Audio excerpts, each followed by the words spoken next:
I was just worried about your nerves with Luke Ayling's celebration there, having seen your players going off injured, and then you see your goal scorer flipping over like that. But you could see how much that goal meant. But as you said, when you look at the game overall, you'll sit down with your team, you'll try to analyse that. Can you really look at that game and take a lot from it? It felt as though there wasn't a pattern, there wasn't a rhythm. It was just about taking opportunities. Yeah, a little bit. To be fair, we actually have a decent start and we create some big chances. And if we're a little bit cleaner in front of the goal, then maybe we get the lead. They put a nice play together to make it 1-0. And then the goal before half can be a killer, right? But again, it was about making sure that we were mentally clear for what we needed the second half to be. And then this group, I've said from day one, it's a special group. They've been through a lot, right? And it's not been an easy year, but they're positive young men. They work their butts off every day. They've adapted well. They've accepted me really well. I couldn't ask more to step into this situation to receive from a group of guys. So it's been a real pleasure. It's been a real pleasure, and the key for us now is to continue to have a strong mentality and keep pushing because we're not done. I thought when Patrick Bamford went off in that first half, it looked like the confidence just drained out of the team for a period up to half-time. At half-time, I was really concerned about Leeds United in terms of just how they looked, the 3 injuries, just the general performance. Yeah. What specifically did you say to them at half-time? And was it more hope going out in the second half? And did you genuinely believe that you could get back into the game? No, I said it'd be easy right now for us to feel sorry for ourselves, right? To have the 3 injuries and to be down right at the end of the half, 2-0. But I said I was happy to have a couple of young guys on the pitch and the opportunity that they were going to have, and that no matter what, we were going to come out. And if we had a good start, and to be fair, we were down 0-1 to Aston Villa at home, and we had a really good start to the half. And if we would have found a goal, maybe the game would have been different. And I used that as an example to have a good mentality to come out of the half, couple tactical adjustments, to go after the game with more confidence and belief, and that if again we could still turn it. So. Obviously, some circumstances with the red card help us, but I think that again we had a good start to the half and we were aggressive and I think that we pushed the game in that sense. What was your feeling on the red card for Jimenez or the second yellow? Yeah, I thought it was clear. I mean, it was a little bit of there was a lot of wild action. So you talked about it being a chaotic match. There were a lot of wild actions in the game and probably a tough game to referee. However, for me, it was he went into the play reckless. So it's for sure a second yellow for me. That's my belief. At the end of that game, you're looking at your squad and trying to work out who's fit. What can you tell us about the injuries to Patrick Bamford, to Meslier? Yeah, I'll go through it.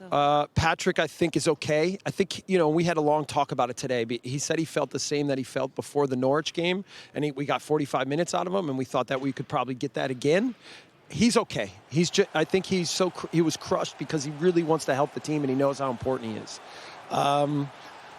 Click got a concussion, but I think he's going to be okay. Then we had, Ilan had a hip bruise. I think he took a hit. It was almost like an NFL football tackle. And who was our other injury? It was Diego. Diego Llorente had a back. I think they're all okay. I think after a 2-week pause, I think we just need to physically and mentally recover and now continue to work through the things that we want to continue to establish with our team. Obviously, it couldn't come at a better time, and even playing on Friday night and giving us a couple extra days to recover in every way will be important. You've reacted incredibly. Obviously, Everton won last night. You've won tonight. Burnley and Watford will be sat there at home thinking, how the hell has that happened with what they've just seen? What is the feeling like in that dressing room? I know it's unbelievable, but what have you said to the players at the end? Is that the turning point in terms of Leeds from a point of thinking that you're in a relegation battle and you can now think about pulling away? I've tried to say from day one that it doesn't help to have stress about the table and think about the other matches. I watched Everton last night, like probably our whole team did and all our fan base, but I don't care what happens with the other teams. We have to focus on ourselves. And the more that we can control what we can control, then the more we can put good performances together, and that's the way to collect points and then do well in this situation. And that's what I said to the team a week ago. I said, I don't want us to survive. I want us to thrive in the moment.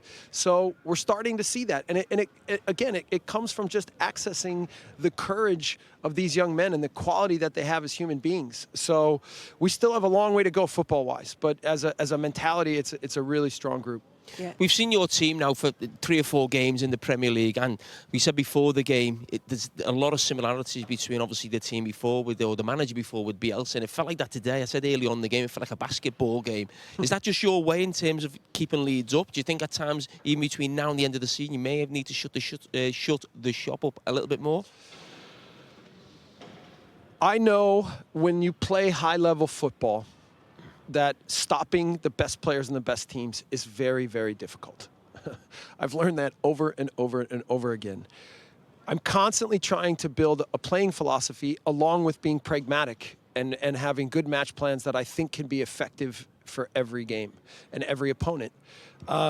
Sometimes it works out from the beginning. Sometimes it doesn't. You know, it can always, and then the ability to adjust in a match and the ability at halftime to be clear and use subs the right way and all these things. It's not one thing, it's everything. I do believe we need to find ways to be better with the ball and control the game with the ball a little bit more, and then certainly to be a little bit cleaner in some defensive moments. But we'll get there. I believe that. Did you think about bringing Calvin Phillips on? No. To be honest with you guys, he was never going to play. Liam could have played, okay? But Calvin, we have also injuries with a lot of our 23 guys from the Man U match midweek, and so we didn't have many players to put in the roster, and having Calvin with the team, I think, was great. And even on the bench, he was fantastic. I thought he looked fit when he was running across the pitch. Still running now. No. He's not far. He's not far, but we just want to be careful with him, so... Listen, Jesse, really appreciate you coming out. Congratulations on the win. Like you said, it's going to be a much calmer couple of weeks now. You know you've got that 7-point cushion. Well done. Thank you so much. Good to talk to you. Thank you very much indeed.